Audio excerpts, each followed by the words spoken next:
So, teachers of Reddit, what is your "this student is so smart, it's scary" story?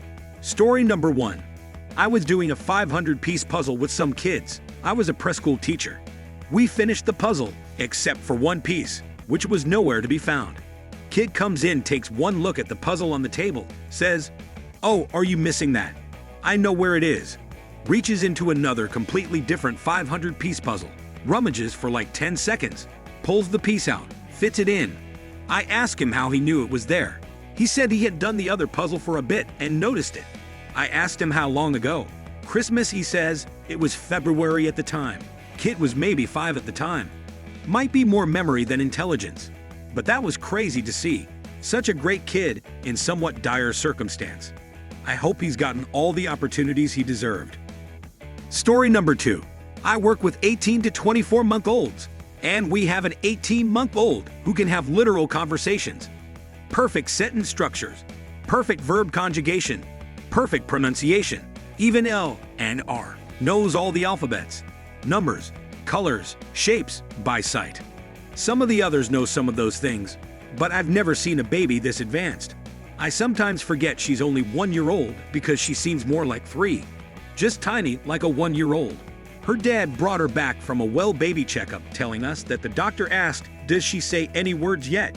And we all lolled cause she has full conversations. Story number 3. We had a 4-year-old in preschool. He was sitting under the table, writing down numbers for a long time. He had no time to talk to us. When he came out and we looked at what he had been doing, he said he wrote down all the multiplications. It turns out his brother in 5th grade was learning the multiplication table. And this little brother really wanted to do the same, but did not have a multiplication table. He counted on his fingers to add each column, and got the table right. A few days later, he knew multiplication. He would also comment on dates.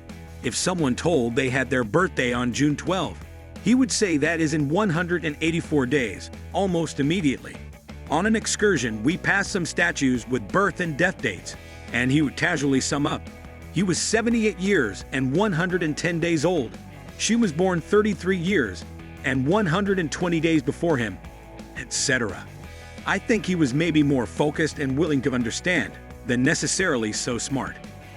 Since got some traction. This kid is really the whole package.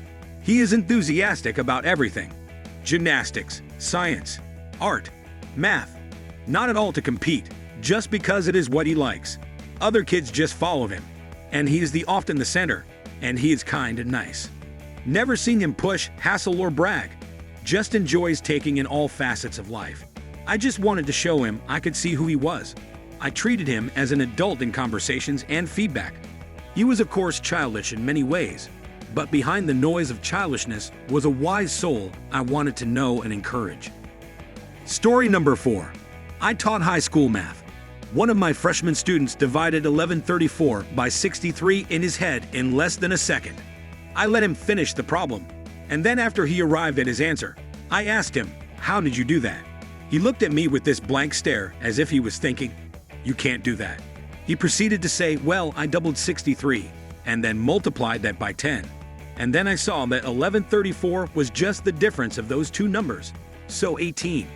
Looked at me like it was nothing. I told him good work and moved on. I'm only above average at a few things, but one of them is mental math. When I saw that this kid could do this calculation that I couldn't, I was so happy.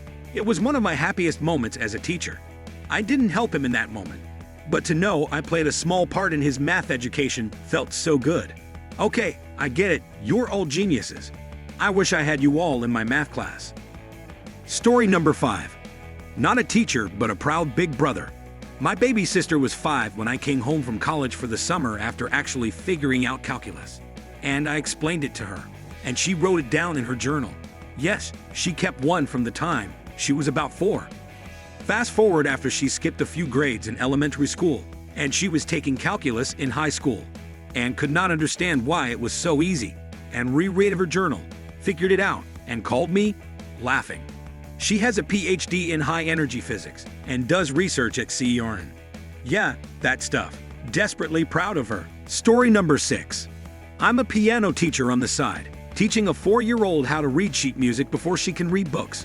I ask her to find the C's, and she will point them out on the page, etc. She can also do math really well and understands the concept of multiplication. Also, another student that just started and plays by ear and composes her own pieces at 8. She also speaks 5 languages, which I didn't find out until I told her I was learning German. After teaching her for 3 months, she's already to the point where I had to send her to a better teacher. Story number 7. My mom was a student teacher in the early 1970s. She recounts the story of a gifted first grader that nobody really knew how to handle. Every day, her mentor would give the child a copy of the New York Times and let him read during her class. Much later, my mom was working as a speech therapist and had a severely autistic child that would come in daily. After their lessons, he would spend his free time drawing elaborate and accurate city maps on the whiteboard. It was fascinating. Story number 8. Worked at a special-purpose preschool designed for kids on the autism spectrum. Did an intake day with a kiddo, 4I/0, where I was just trying to have fun and see what kind of things he liked. Did some time on the computer where we surfed around YouTube a bit.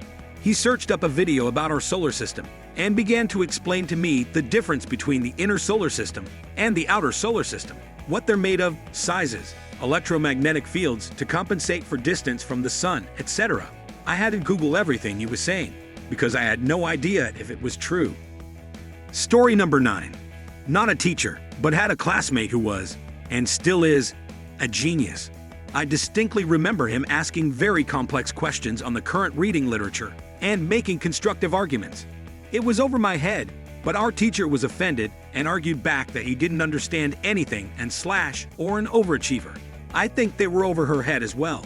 She screamed at him and stormed out of class a number of times. There was a time she asked him to leave as well. I never felt so bad for a classmate. He didn't deserve to be yelled at like that. I believe he's now a mathematician with published works and awards, as well as a successful musician. Story number 10. I teach kids with autism that learn on the alternate curriculum, usually lower-level academics, and have cognitive delays. I'm always amazed that while they might struggle in one area, the strengths they have. I had one girl who knew everyone's birthday, everyone she met, day, month, year, and age. She could also do crazy math in her head. I have another kid who is minimally verbal, but knows every locker combination in the school. 2 others who are amazing artists. Another who could tell you what 80s movie icon shared a birthday with you. I love my kids. Story number 11. A kid's work kept deleting itself on a computer every few minutes. He was having a meltdown, and I saw it happen. It was impossible to explain the phantom deleting that was going on. Fast forward to the end of the class, and there's one kid remaining. That was sitting at the opposite computer from the kid who lost all his work. He looks at me and says, "You want to know how I did, sir?" He had put in a USB keyboard into the back of the computer and had it set up so he could hit the delete key with his big toe. It was the funniest stealth attack I'd seen in a long time. Being the teacher, I should have done something, but it was too funny and smart. Thanks for watching, and don't forget to subscribe.